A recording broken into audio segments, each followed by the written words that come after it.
Oke, jumpa lagi dengan Nadi. Materi hari ini cukup panjang ya. Kita ingin bahas tentang bagaimana sih menghadapi emosi yang sulit, gitu ya, emosi yang berat. Jadi menghadapi emosi yang berat memang nggak mudah ya, terutama bagi kita yang tanda petik pintar atau terbiasa menekan perasaan agar tetap bisa berfungsi dengan baik gitu. Jadi saat emosi yang kuat muncul, kita seringkali tidak punya waktu atau kesempatan untuk berhenti ya, benar-benar merasakannya. Kadang itu memang perlu, tapi sebelum kita membahas cara mengelola emosi yang berat, yuk kita pahami dulu apa itu emosi yang sebenarnya. Jadi kenapa emosi bisa jadi terasa susah? Biasanya yang kita anggap sulit itu adalah perasaan yang tidak menyenangkan, seperti takut, cemas, sedih, marah, dan yang lainnya. Tapi sebenarnya semua emosi punya tujuan dan tidak ada yang namanya emosi buruk. Beberapa emosi memang terasa lebih sulit karena membuat sistem saraf kita kewalahan, overwhelmed. Bahkan perasaan yang menyenangkan seperti bahagia dan cinta juga bisa terasa sulit jika masa kecil kita penuh dengan hubungan yang tidak aman atau tidak konsisten.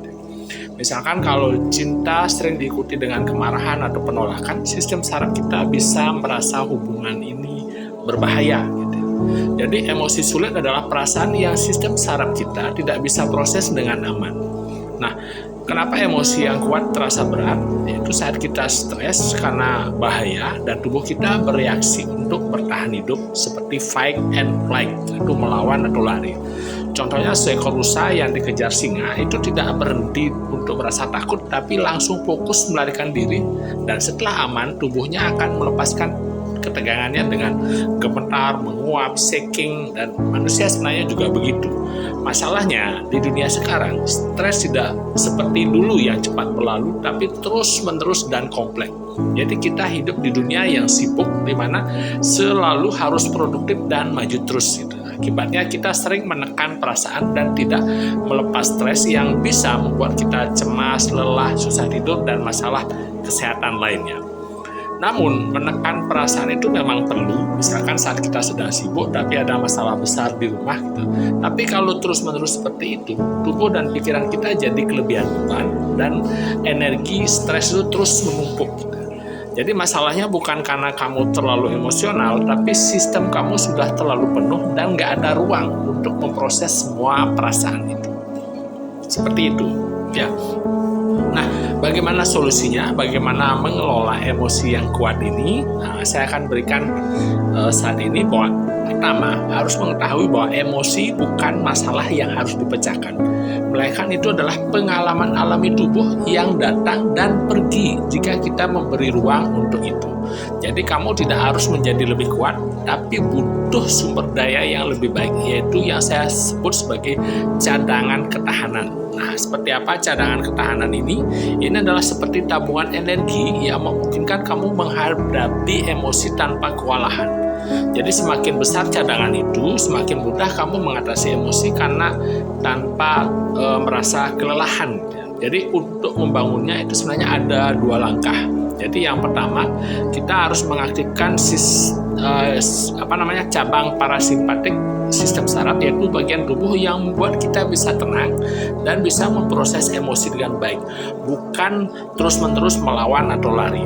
Yang kedua yaitu meningkatkan ketahanan sistem saraf supaya kamu bisa menghadapi emosi kuat dan tanpa merasa tenggelam atau kewalahan. Jadi dengan begitu kamu bisa merasakan emosi, membiarkannya lewat, yaitu melepaskannya, dan tetap merasa baik. Bagaimana terus cara memulai merasakan emosi tanpa kewalahan? Yaitu mulailah dengan emosi mikro, ya, yang kecil, little tiny gitu ya. Jadi rasakan emosi secara perlahan dan dalam di bagian kecil supaya kamu bisa mengenali perasaan itu dalam tubuh tanpa tenggelam dalam perasaan besar sekaligus. Jadi emosi itu sebenarnya merupakan pengalaman di dalam tubuh, bukan hanya di kepala ya. Jadi kebanyakan orang diajarkan untuk mengabaikan perasaan dan lebih fokus pada pikiran. Untuk berubah, kamu perlu belajar merasakan sensasi fisik dan memperhatikan sinyal tubuhmu. Oke? Nah, jika kamu ingin saya bantu jelaskan lebih lanjut atau ingin saran untuk bagaimana ngelola emosi, saya siap membantu.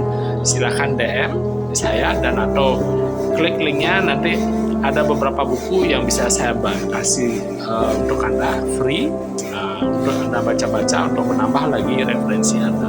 Nah, kalau ini memang menarik dan bermanfaat Anda, silahkan like dan share. Siapa tahu ini bisa berguna untuk teman-teman.